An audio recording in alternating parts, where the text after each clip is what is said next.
Some call me Steve, Dad, husband, or friend. Others might call me boss, coach, or mentor. Today you can call me the Leadership Hacker. Thanks for listening in, I really appreciate it. My job as the Leadership Hacker is to hack into the minds, experiences, habits and learning of great leaders, C-suite executives, authors and development experts so that I can assist you developing your understanding and awareness of leadership. I'm Steve Rush and I'm your host today. I'm the author of Leadership Cake, I'm a transformation consultant and leadership coach and can't wait to start sharing all things leadership with you. Ryan Berman is a special guest on today's show. He's the founder of Courageous, he's the author of Return on Courage, a keynote speaker and host of the Courageous podcast. But before we get a chance to speak with Ryan, it's a Leadership Hacker News.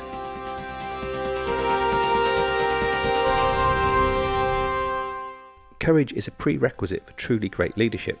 And while it has many faces, at the heart of courageous leadership is the willingness to take action amidst uncertainty, to do what's right over what's expected, and to risk failing and falling short in the process. The reason is, unless leaders are willing to lay down our psychological safety on the line for the sake of those that we serve, no amount of brilliance or showmanship will ever suffice. Now, one such leader who demonstrates great courage is Reid Hoffman, the co-founder of LinkedIn. Despite many people telling Reid he'll never win, he'll never succeed, and LinkedIn will never work, he forged ahead with the creation of a global billion-dollar company and turned those doubters around. Throughout his life's mission was to enable and communicate through networks, emotions and stories. And the irony is, as whilst he's been incredibly brave, he now also facilitates braveness and courage to help others unlock their courage and entrepreneurship. Reid's first act of corporate courage came from walking into a magazine editorial office at the age of 12, having red-penned an article. When he presented the findings to the editor was so pleased that Reid was offered the job.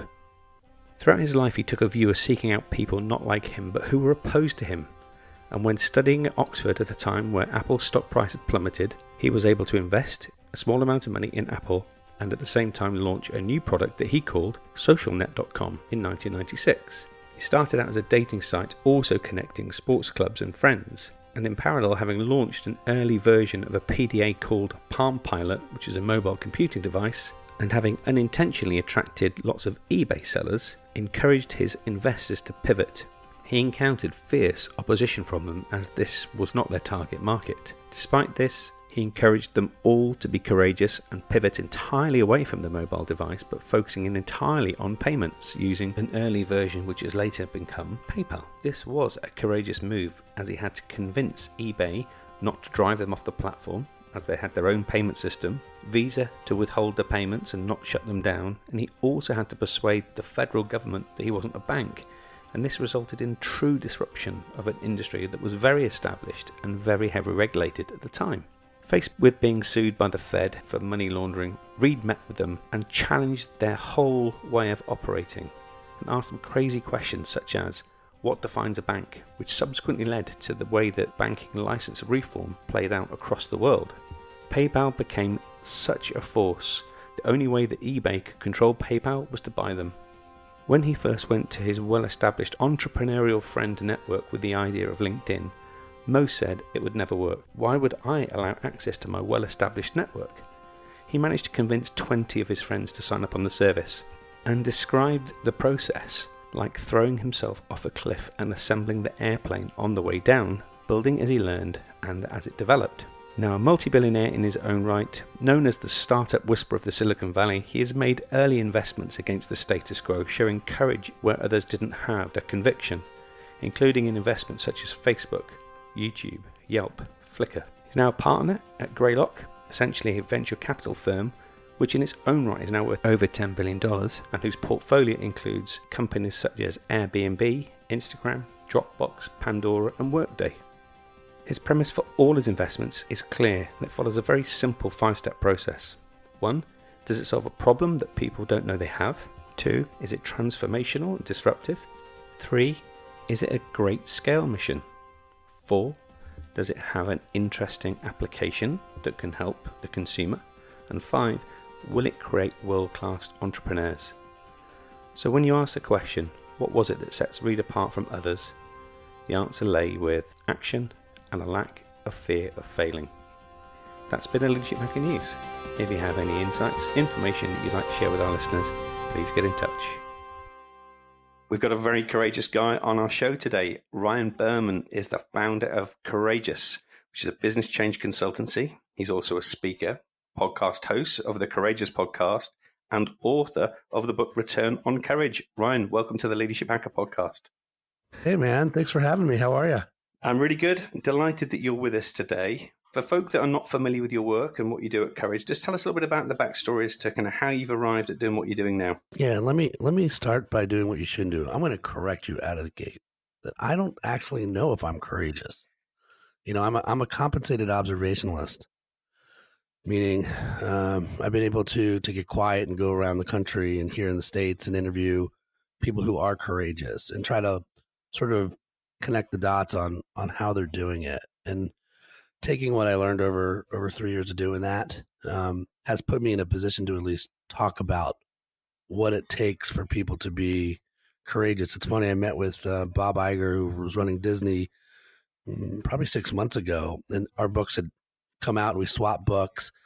And I remember saying to him, man, like, there's a big difference between observing courage and living courage. And you are living courage at Disney, like with Disney Plus and the things that they have created. And so, you know, am I an expert on courage? Do I want to nudge my clients to be more courageous? And do I give them the reasons why we need to be courageous? Absolutely. Do I believe that courageous ideas are the only ones that matter? Absolutely. And my background, I'm a recovering advertising guy. You know, I learned in New York City from the Mad Men days. Those were my mentors, and I've done creative work. Even still today, we're doing work for like Google and Charity Water, Major League Baseball, Johnson & Johnson, Caesars Entertainment, and their partnership with the National Football League. That's the one in America with your hands, not your feet. Yeah, that's it. And and now, like I said, anywhere where a company really needs to whether that's re-energize people or rethink an idea or reinvent tomorrow, we're swooping in and bolting onto teams and helping them muster the courage to take action on that change. Isn't courage a perspective, though? So someone would argue that for you having the wherewithal to pivot from your career, watch, learn, observe, contact these global organizations, that's surely got to take courage, right?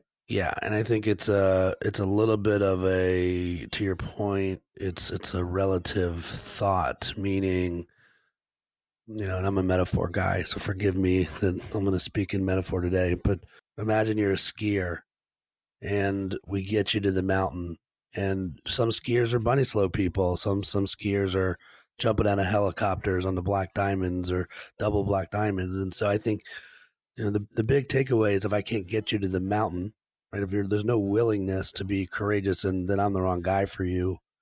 But once we get you to the mountain, we can start to build that courageous muscle. And it really is about the mindset, you know, and in business, as you know, this is exactly the time of year where people are goal setting for 2021, 2022.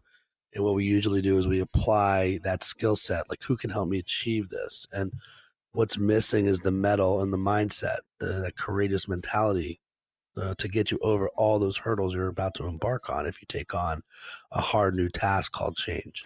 Right. So what would be your definition of courage?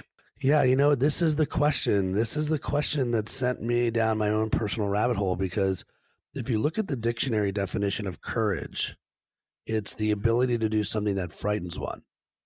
And I don't know about you, but like, that doesn't sound attractive to me. It's not particularly empowering, right? Yeah, let's do that. Like, and by the way, layer that on, like, do something terrifying at work and like, please step forward. I'm taking a step back. And so part of this, and then was like to come up with part of my journey of writing Return on Courage was, could I come up with a better definition of courage, a more utilitarian version that while you're in the messy middle of a project that needs courage, you can recognize it. You can spot, oh, this is exactly a moment where we are being courageous. And so, you know, and by the way, you can imagine like my own mental sparring on like, who am I to judge the dictionary definition, by the way, of a word, right? Like, right. As a guy that didn't go to an Ivy League school, but here I was the first 6 months of the book writing process was really trying to come up with this definition. Where I landed was 3 levers of courage. There's knowledge, there's faith, and there's action. And, you think about business and people wish that they had every bit of data they needed to make a call. And if you're going to wait for 100% of the data, you're just going to get passed. You're going to get passed by a competitor. And so, but knowledge is important, and you're never going to have every bit of knowledge you need, which is why we need faith. And when we talk about faith, we're not talking about it from a religious sense. We're talking about it from a intuition sense, from a belief sense, from a feeling sense. And then how often in your career have you had the knowledge to make a call and you felt it was the right move and you did nothing about it? So the action piece is the critical difference. It's the piece that takes you from doing something and not doing something. And that's the irony here, is doing 2 of 3 in any directions is not courageous, right? Knowledge plus faith without action is paralysis, and faith and action without knowledge is a reckless move. And what I've learned is that knowledge and action without faith, like if you're numb on the inside, you're probably just going through the motions. You're working on status quo. And when your idea hits the market, it's going to blend in with the thousands and thousands of other ideas. It's not going to do what it needs to do. So, what we do is try to help companies think through, like, how, which knowledge should I be following? How do you actually build internal and external faith with your employees or customers? And then where do we take action? That's a really neat metaphor. And ironically, you talk about intuition and faith. And intuition is one of those things that you see in great leaders who rely on their intuition. They use it. They recognize that it's got some deeper sense of understanding because it comes from that unconscious part of our mind, right? You know what? Maybe that's another book. I just know, like, if the mind, the head part is the knowledge part, then and somewhere below the head part, right? I don't know if it's the heart or, I've even started to explore this idea, Steve, of like, we know where our mind is, right? We know that's up top. We know where our heart is, but like, where is our soul? Like, where exactly does our soul reside in our body? Is it everywhere? And in some ways, I think that faith part, that feel part, finding that soul part of your company should be living everywhere. And I think that's part of this conversation too. It's like helping companies find their soul again and what makes them special. And then once you have that on lockdown, you know how to take action in all facets of your business. That's really fascinating. So your book, Return on Courage, is a bit of a playbook for helping people with that courageous leap of faith when they're going through change and transformation. What was it that kind of gave you that energy to put pen to paper? You know what? If I'm like very honest, it was a devious attempt at first to market my creative marketing agency in a city that's not known for creativity. We're not, my company's in San Diego. We're known for fish tacos, not for solving, massive, complicated business problems. And back in 2015, and I said this earlier, like we were growing and doing very good work, but the golf course conversation, as I would like to call it, was complicated. We would find a decision maker who would fall in love with us and knew that we had done the homework and that we were passionate about the work. But then when they would have to go to the CEO and on the golf course and explain, hey, we want to go with these guys down in San Diego, they're like, who, what? Just use someone in LA or New York, and overlay the fact that we were fully certain that courageous ideas were the only ones that matter, that if we built like a point of view piece on courage, that would be an asset that we could drop on the desks of decision makers, and that would just give us a step up on the competition. And then, of course, what happens, like great storytelling, is I go on this 3-year journey and get quiet and just interview what I call the 3 Bs: the brave, the bullish, and the brainiac. On the brave side, it was astronauts and tornado chasers and Navy SEALs and Army infantrymen and firefighters, and just like, how do they do what they do? I was fascinated by how they can put their lives on the line and why do they put their lives on the line. And then on the bullish side, it was the C-suites. It was people or vice presidents and up at Google and Apple and Amazon, some of the biggest companies in the world. And you would think that it was the little company that could be agile and nimble, but these big companies were figuring out ways to stay ahead of everybody else. And then on the brainiac side, it was like clinical psychologists and Cambridge PhDs and co-writer of The Secret and people that really study the way that we're wired. And, I went to television radio school, so I had no idea what's going on the inside here. And I wanted to understand like what's really calling the shots. And you throw all that in the soup and you come out with a process for teaching leaders how to be more courageous, right? Where do you take knowledge? How do you unlock that faith? And where do you build action? And the big joke was sort of on me. I wrote the book to position my last company, and imagine 1,000 days later going to your two partners and saying, guys, I'm leaving. No, I bet that went down well. Yeah. It's unfortunate because, I went into it going, this is an investment we're going to make as a company. And, the truth is it was an investment. Like I wrote the book first because I feel like I needed the book. Like I needed to get myself strong. So yeah, like I said, I wrote it to position the company. It gave me the courage to fire myself, and I found something that I'm madly passionate about doing. And when your company is called Courageous, Steve, your phone doesn't ring for all those unqualified leads now. It only rings when you have the right person who's willing to take on change, or at least to have that conversation. And the amount of time wasted on unqualified leads goes away because we're very focused on like where do you need courage and how do we push that forward inside the organization. I think it's super neat the fact that you went through that whole self-discovery of your own limitations around where you were courageous or not, as a case may be, to end up doing what you're doing now. I think it's just really super neat. It's terrifying too, right? Because about a year before I was leaving is when I knew that I was in the wrong place for me. And the irony is, how can you write a book about courage and not make the courageous choice yourself? And so I don't feel like I really had an option at this point. Right. It's like, well, if you're gonna write the book, you got to live the premise. And it's one of those things too that the doors that open up when you finally take action on the things in your own life and start designing your own life along with your value system. And I never thought I'd be a keynote speaker. I never thought I'd be an author on a topic like this. I never thought I'd have my own courageous podcast where we're having really amazing guests come on ourselves. And you just sort of follow the thread and you keep going and you're at peace being in the middle of it all. And you just see where it takes you. And that's part of being courageous too. It's letting go of what you believe to be true and letting stuff happen, right? Yeah, it's like what are you controlling that you really shouldn't be controlling, and what aren't you controlling that you should be controlling? If that makes any sense whatsoever, right? Yeah, it makes loads of sense to me. Yeah, like one of the things I found myself saying recently, and I'd love your take on this. It's like, there's this famous line like the customer is always right. The customer is always right. Like the customer is, I don't think is always right. Like especially if you've discounted your product completely and you've now like landed on the wrong customer, and the only reason they're interested in you is because you've discounted your product for so much. That is not the right customer. And I believe the values are always right. Like if the values of the company are set and they're not BS and they're real, that should be what's mirroring the people in your company, your products, your communication, and your customer. So if the values are always right, which is a place I think you can control, right? Like that is on you to control that. Then there's an arrow that lives directly from those values all the way through to the customers that are buying your stuff, whether it's content or a product. Thoughts? My thoughts are the customer is always right in their mind about what they feel, what they want to experience. But in fact, I think it's more about the fact that you haven't got the right customers. Agreed. And I like the way you said that too. Like, because I think realistically, if you're gonna run into my brand for the first time and I'm gonna give it to you for 50% off, good for you, take it. But when I try to charge you full price, you're probably looking somewhere else.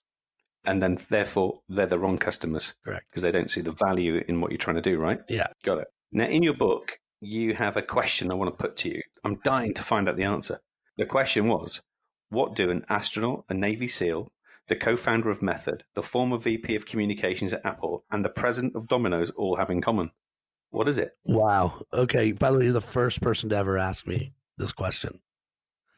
And the obvious answer is they weren't afraid to take action. Okay. All of them. Yeah, right. They even with the obstacles in the way, Domino's throwing out a family-wide recipe and then having the courage to change that and tell America that they changed it, or an astronaut who's not afraid to take action and fulfill her dream of going into space. The CEO, founder of Method, having the courage to look at a whole category of how it's always been done, and yet still going on that long journey and finding a new formula that's a cleaner formula that they call themselves the people against dirty, and pushing forward with that formula. I mean, I love the method soap story because it is a commodity category.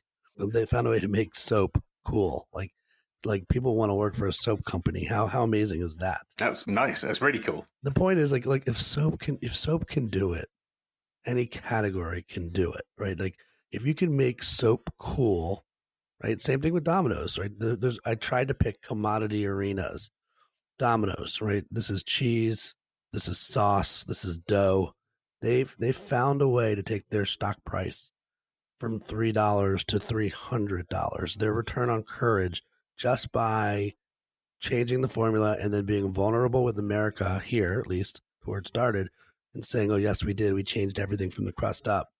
Really played well here in the States. So while we're on the food metaphor, and you're a great storyteller, in the book you have the fact that leaders have got to have this taste for courage. How would that manifest itself? I mean, I think where it came up was with an interview with a guy named J. Cone Gilbert. And I'm not sure if you're familiar with B corporations over there. It's like the Good Housekeeping seal of approval for purpose-driven companies over here. And Jay, before he was doing this, was running us a basketball and apparel brand called And One. It did have a really good run on Nike way like about 15 years ago.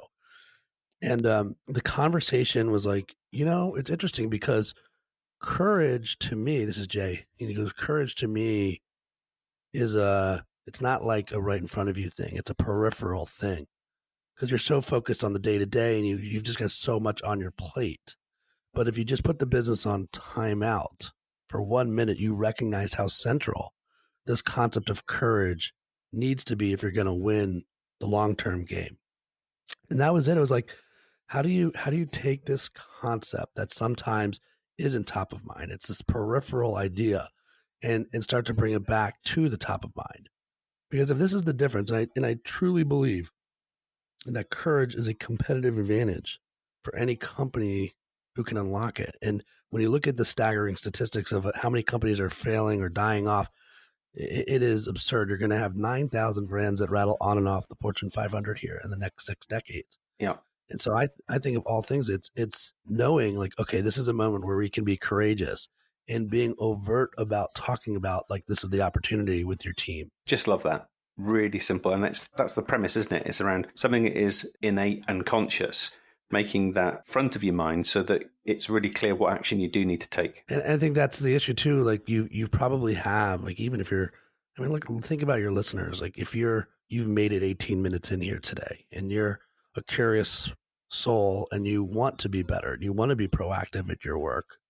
But the question is like, is anyone else at your company actually listening to this podcast as well? And maybe that's how it starts, is like, get all 10 of your teammates in a room and listen to this podcast at the same time. Because if you're playing off one playbook and they're playing off of another, you can see why we have a hard time with change. And that's the thing. The whole point of the playbook is to get us all on the same page, all having the same conversation, which is hard to do when you have so much other stuff going on in your life. You're trying to balance a family and you're going through a pandemic and you just don't want to get fired. And there's all of the normal things that we don't like to talk about, but we should be talking about, right? Because 100% of your time is not just the 80 hours or 60 hours you spend on your business. It's all the other things too.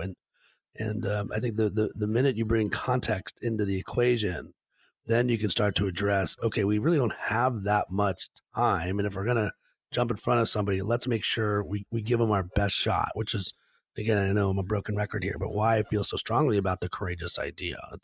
We're not wasting people's time and it's going to break through and hopefully it starts to connect and land with people. And it's also a learned behavior, right? Something you have to practice at. I really do believe that to be true. I think it's a muscle and it's like going to the mental gym and starting to grow that muscle. And I'll give you an example in the book. So the way the book's broken down, I don't actually say this in the book, but like the front half of Return on Courage is like the why now. Like, why now of all things do we need courage, and why now do I see this as a competitive advantage? And we kind of like go through the four truths of what I call the business apocalypse. And if one of them was happening by themselves, that'd be brutal enough. But the fact that all four are swirling, you get why we need to make change now. Then there's a 3-page chapter in the middle of the book called Break Glass Before Emergency. And the idea is, okay, let's get you ready because you need to know how to do this stuff, before you actually need it. And then the back half is the how. We talked to Tears about our why. Where's the how? And the how is building that muscle, as you've stated. It is going to the mental gym, getting the reps you need. Which knowledge should you be following? How do we build faith with ourselves or with our team? And then it's go time. Where do we take action? But one of the cool things about the book is got to sit with a guy named Jeff Boss, who's a Navy SEAL. And then I also sat with a woman named Trisha Balin Chaplin. I'm hoping I just got her name right, who was a bank teller. Now, the Navy SEAL willingly knows that when they go through their training, they are going to see some things on the other side, right? They get, like, they call it stress inoculation, by the way, which sounds like marketing to me.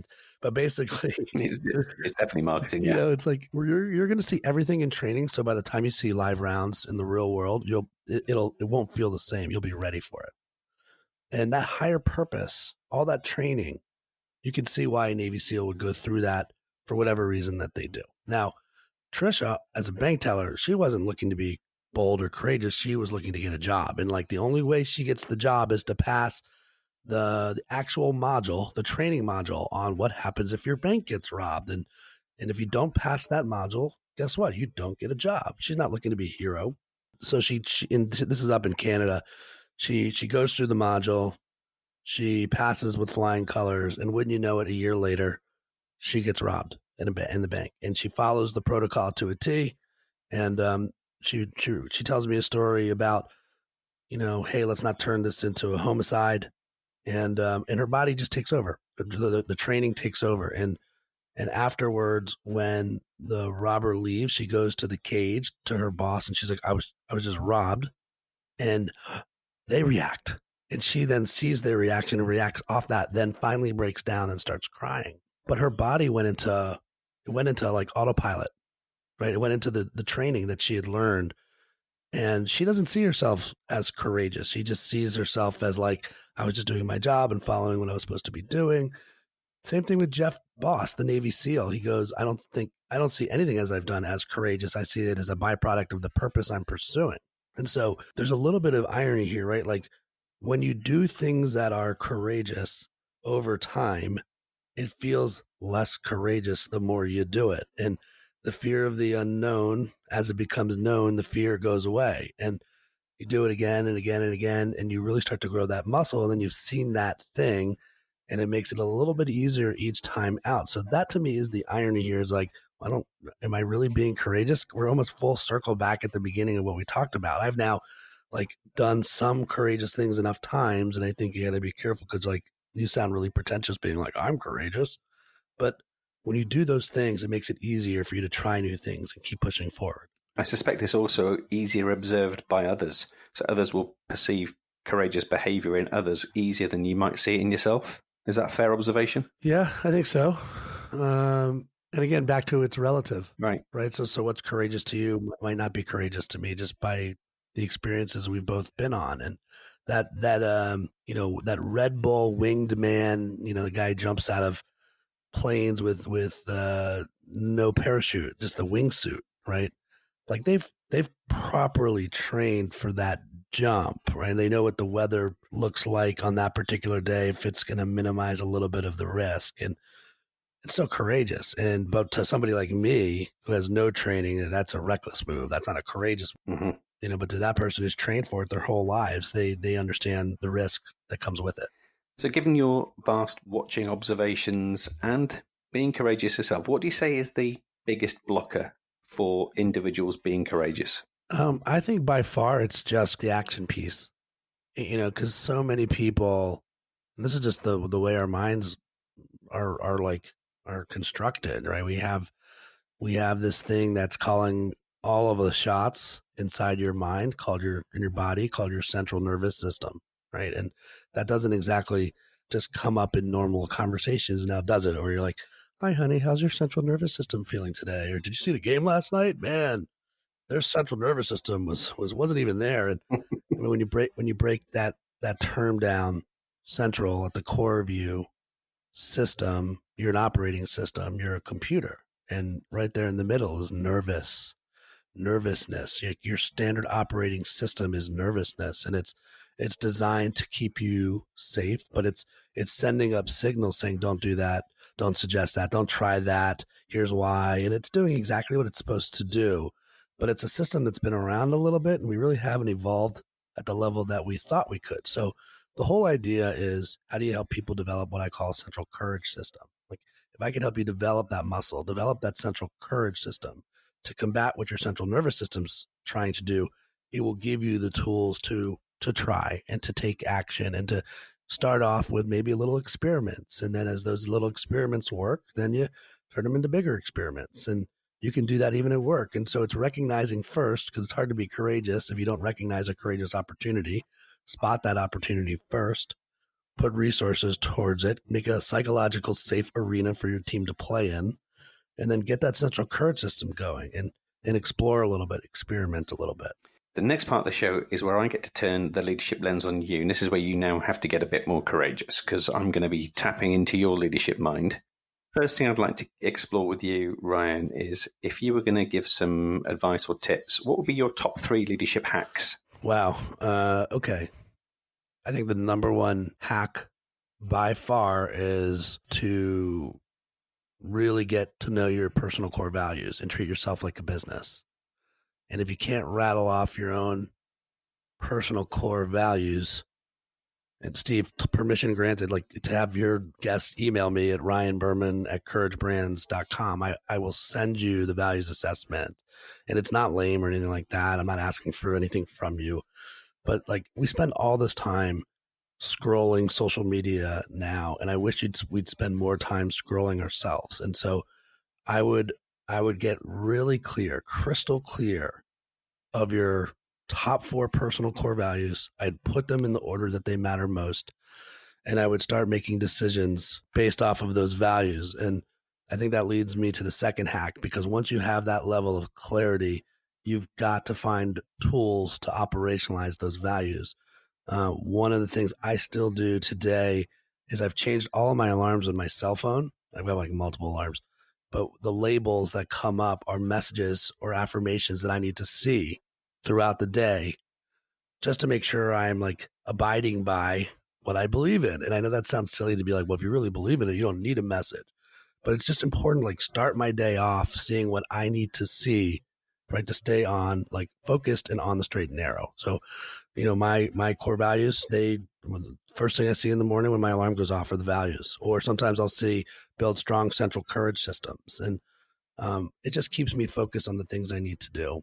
And then I'd say however you need to operationalize your values, whether that's putting them on a piece of paper on your refrigerator or on your phone or on your your computer, get a tattoo of it on your face, whatever works for you. And then 3 is mentorship.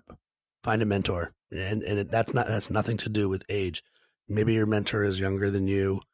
Maybe they're older, but like just somebody. I mean, even this is a courageous act, declaring a mentor and say, hey, do you mind, like, if I can, we can talk once a month and I can, ask questions on how you did this, or, you're my mentor. And it's a hard conversation, but a needed one. And we spend a lot of time inside our heads, and we need to get out of our heads a little bit and bounce off other people. They are awesome hacks. Thanks, Ryan. I love the whole principle of thinking of yourself as a business. Really neat. I mean, we do it for all these brands. Like, well, okay, treat yourself like a brand. Like, what are you really all about in the world? And by the way, you'll be happier. Like, if you can design a life that's based off of your actual values. And by the way, okay, well, let's really kind of just dumb down what values are. Your chemical makeup, okay, the way you're wired. Like, why wouldn't you be more true to that human being? And that's just clarifying your values that go, yeah, that feels like me. Yeah, that feels like me. And now that you have that clarity, imagine designing a life around that. Brilliant. Love it. Next part of the show is we call Hack to Attack. So this is a time where things haven't worked out as well. We may have screwed up. things have bumped into maybe a bit of adversity, but as a result of the experience, we've used it now as a positive in our life. What would be your hack to attack? By far, having the courage to leave my last company, because we were a 70-person agency, and again, I'm going on this journey to write the book, and like I said, just imagine realizing in your heart that your values are not perfectly aligned with your partners, and that you have different goals and motives. And like I said, it was taking action on that and leaving that, even when it was scary and not knowing what was coming up next, was a necessary reminder that you only live once. And even though it's scary and hard, if it's the right thing, you should do it. Love it. Thank you, Ryan. Last thing we want to do is take you on a bit of a metaphorical time travel and allow you to bump into Ryan at 21 and give him some advice. What's your advice going to be to him? Wow. One, really appreciate the hair you have. Yeah, I know how that feels. Yeah. Glad you have it in the right place. But no, two, you're going to be okay. Continue to follow the choices that you're making, and don't forget to enjoy the ride a little bit. But you're going to be, you're doing it. I'm air quoting. You're doing it right for you. And keep going. Oh, and declare a mentor earlier. Yeah. I'm stubborn. I can't imagine I'm the only one that's stubborn. But being stubborn can sometimes get you in trouble, and you feel like you have to do it by yourself. And someone once said to me, it takes you 40 years to figure out who you are, and the next 40 to be that person. And I think there's some real truth to that. So get there faster with the mentor. Love that. Fantastic stuff.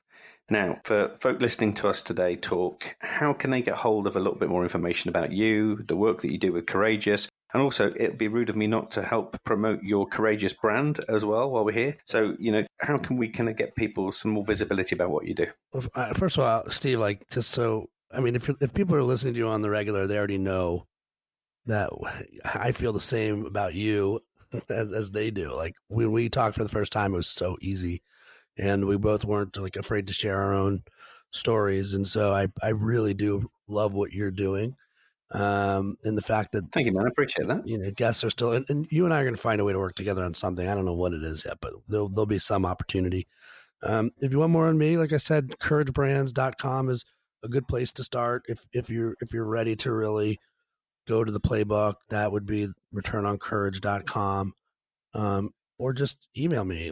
If you wanted the core values assessment, Ryan Berman at couragebrands.com. And, I welcome questions or comments. And, like I said, I'm very at peace with the idea that we're all in different places in our journey. And if I can help in any way, please reach out. Fantastic. And they'll all be in the show notes as well. Ryan, it's been awesome talking. I've been so pleased that we've met, and it's been a while since we spoke last, but it only feels like yesterday. So thanks ever so much for coming to join us on the Leadership Hacker podcast. You've been a great guest. Thanks, Steve. Be good over there. Stay safe. I genuinely want to say a heartfelt thanks for taking time out of your day to listen in too. We do this in the service of helping others and spreading the word of leadership.